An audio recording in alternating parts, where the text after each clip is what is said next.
तो तरबियत करने के लिए थोड़े से अंदाज जो है ना वो बदलने की जरूरत है। हम अगर नंबरों पे बच्चे को पूछेंगे बेटा नंबर लो पोजीशन लो सबसे आगे लो, तो बच्चा भी उसी नॉलेज करेगा। लेकिन वो एक माँ थी ना, वो जब बच्चे को घर से निकालती थी तो वो उसे जब 2 आने देती थी, देती बेटा एक आना खुद रखना और एक आना ना किसी दूसरे बच्चे को देना।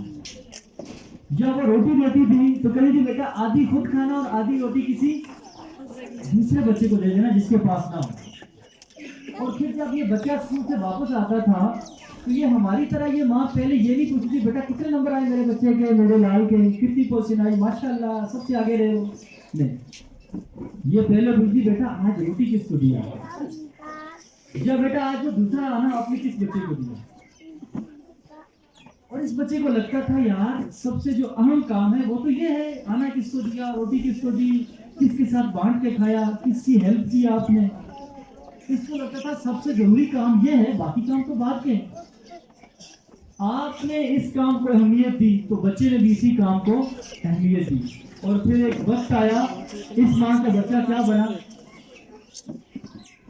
अब्दुल सत्तार ईदी बना। ये अब्दुल सत्तार ईदी का वाकया है। और वो दुनिया के करोड़ों लोगों का, बेकस लोगों का, मजबूर लोगों का, बेसहारा लोगों का, गरीबों का, कमजोरों का सहारा बना, गिरते हुओं को थामने वाला बना अब्दुल सत्तार ईदी। लेकिन किसने बनाया, माँ। और माँ की उस तरबियत के अंदाज में बनाया जो पहले नंबर और पोजीशन का नहीं पूछती थी, बल्कि पहले तो जिस काम को वालिदैन अहमियत देंगे बच्चे भी उसे ही अहमियत देंगे। हाँ आज भी हम करते हैं, हमारी भी बहनें माएँ लंच देती हैं, साथ में हम भी नसीहत करते हैं बेटा ये लंच में दे रही हूँ, और अगर किसी को दे दिया ना स्कूल में तो फिर देखना मैं तुम्हारे साथ क्या करूँ। और अगर किसी ने स्कूल में चख लिया, टीचर ने या किसी बच्चे ने, और फिर स्कूल में आकर शर्म नहीं आती मेरे बच्चे का लंच खाया, ये तो बड़ी जाती है। ऐसे वालिदैन का बच्चा क्या बनेगा जरा बताइएगा। वो किसी को देगा, किसी के साथ बांट के खाएगा, किसी की भाई ये छीन कर खाने वाला होगा, ये लूटने वाला होगा, ये दूसरों को नोचने वाला होगा, ये सेल्फिश होगा, खुदगर्ज होगा। और एक और छोटा सा वाक्य आपके साथ शेयर किया कि मैं अपनी बात को इख्तिताम की तरफ लेकर जाता हूँ। आपके हौसले को दाद देता हूँ कि आप बैठे हुए अपने बच्चों के लिए। बच्चों की हौसला अफजाई, बच्चों की तारीफ, बच्चे की तहसीन, बच्चे के साथ अच्छे अल्फाज, बच्चे को इज्जत। कहते हैं अपने बच्चे को जितना बड़ा आदमी बनाना चाहते हैं इतनी ज्यादा उसे इज्जत देना शुरू कर दें। यहाँ पे हम गलती करते हैं, समझते हैं ये बच्चे हैं, ये इज्जत के काबिल नहीं है। नहीं, बच्चा ही इज्जत के काबिल है। जिस बच्चे को जितनी ज्यादा इज्जत मिलेगी वो जिंदगी में इतना बड़ा और कामयाब इंसान है। और बच्चे की तारीफ, तहसीन, हौसला अफजाई बच्चे की जिंदगी में एक इनकलाब ला सकती है। बच्चा बहुत कुछ कर सकता है अगर आप उसकी हौसला अफजाई की। एक बच्चा था स्कूल में, वो इतना नालायक था जिसे हम नालायक कहते हैं, कि स्कूल वालों को लगा कि ये बच्चा जो है ना वो इसके बस की बात नहीं है पढ़ना। तंग आ गए, किसी भी तरीके से बच्चे को बात समझ नहीं आ रही, ना वो पढ़ रहा है ना सीख रहा है। तो स्कूल वालों ने ये किया कि बच्चे को स्कूल से निकाल दिया, एक लेटर लिख के दे दिया कि जाओ भाई अपनी माँ को दे दो। लेटर पे लिखा भाई आपका बच्चा कौन जहन है, रवि है, एडल्ट, पढ़ना इसकी बस की बात नहीं है, हम इसे अब इजाजत नहीं देंगे कि स्कूल में बाकी बच्चों के साथ बैठे रहना, हम स्कूल से इसे निकाल दें। बच्चे को निकाल दिया, बच्चा घर जाता है, माँ को खत देता है, माँ खत पढ़ती है, रोना शुरू कर देती है, बच्चा परेशान हो जाता है कि माँ आप रो क्यों रही है, खत में क्या लिखा हुआ है। तो माँ कहती है बेटा खत में लिखा हुआ है आपका बच्चा एक इंतहाई ज़हीन, फतीन और काबिल बच्चा है। हमारे टीचर्स की इतनी सलाहियत नहीं है कि इतने काबिल बच्चे को हम कुछ नया सिखा सकें, लिहाजा आप घर पे अपने बच्चे को तालीम दो। तो बेटा मैं खुशी से रो रही हूँ। और फिर उस माँ ने उसकी तालीम का या तरबियत का एहतमाम किया घर पर। बहरहाल ये बच्चा सीखता चला गया, माँ ने जरा तरबियत के और सिखाने के अंदाज बदले। और फिर एक वक्त आया, he became inventor of the century, उस सदी का अजीम मस्जिद बना ये बच्चा, साइंटिस्ट बना, साइंसदान बना। और उसने ये इजाद किया जनाब बल्ब, ये बल्ब उसने इजाद किया। ही बिकेम थॉमस एडिसन उसका नाम है। कहते हैं कि थॉमस एडिसन जब ये सदी का अजीम मस्जिद साइंसदान बन चुका था, इसकी माँ तो फौत हो चुकी थी। कहता है एक दिन मैं घर का जब पुराना सामान देख रहा था तो मुझे वही एक खत मिला जो बचपन में लाकर मैंने माँ को दिया था। मैंने उस दिन वो खत खुद उठा के जब पढ़ा तो खत में वो तो नहीं लिखा था जो मेरी माँ ने पढ़ के सुनाया था कि ये तो बहुत लायक फायक और ज़हीन फटीन है। खत में तो लिखा था आपका बच्चा तो इंतहाई कौन जहन गबी और नालायक बच्चा है, हम इसे स्कूल से निकाल रहे हैं। ये कहता है फिर मैं भी उसी तरह बैठ के रोता रहा जिस तरह मेरी माँ खत पढ़ के रोई थी। और उसने अपनी डायरी में लिखा कि Thomas Edison was nothing, he became inventor of the century because of a hero mother।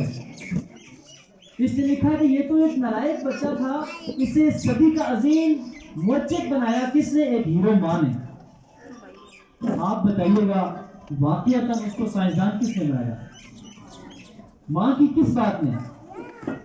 वो जो माँ ने बच्चे को यकीन दिलाया कि बेटा तुम ज़हीन फतीन काबिल और लायक बच्चे हो, सब कुछ अवाम में मुअल्लक होगा। तो पता ये चला कि जमीन के अंदर से जब कभी से शकल ही निकल जाएगी तो बच्चे मुतजस्सिस होते हैं। एक और बात कहते हैं कि बच्चे की जिबिल्लत के अंदर होता है तजुर्बा करना। एक और ये कि बच्चे अक्सर छोटे मोटे तजुर्बात करते हैं घरों में, तो यहाँ पर भी बच्चों को हम जरा मिस हैंडल कर देते हैं। बच्चों की जिबिल्लत के अंदर होता है कि वो तजुर्बा करके सीखना चाहते हैं चीज़ों को अपने आने वाली जिंदगी के लिए। आप कहते हैं बेटा स्त्री को हाथ नहीं लगाना, तो बेटा पहला काम क्या करता है? वो जाके स्त्री को हाथ लगाएगा, तजुर्बा करेगा, वो तजुर्बे से सीखना चाह रहा है।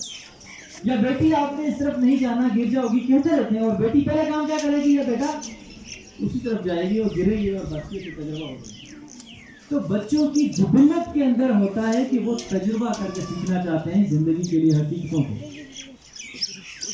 और अगर बच्चा को तजुर्बा कर रहा है और हमने मिस हैंडल कर दिया, हमने हर चीज से रोकने के लिए अगर सजा ही हमारे पास है तो फिर हम बच्चों की शख्सियत को बिगाड़ देंगे।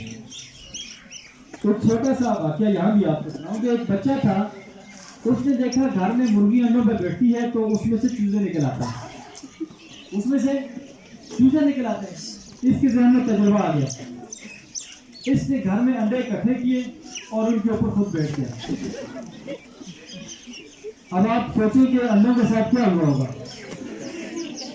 नहीं चले छोड़े अंडों को, बच्चे के साथ क्या हुआ होगा?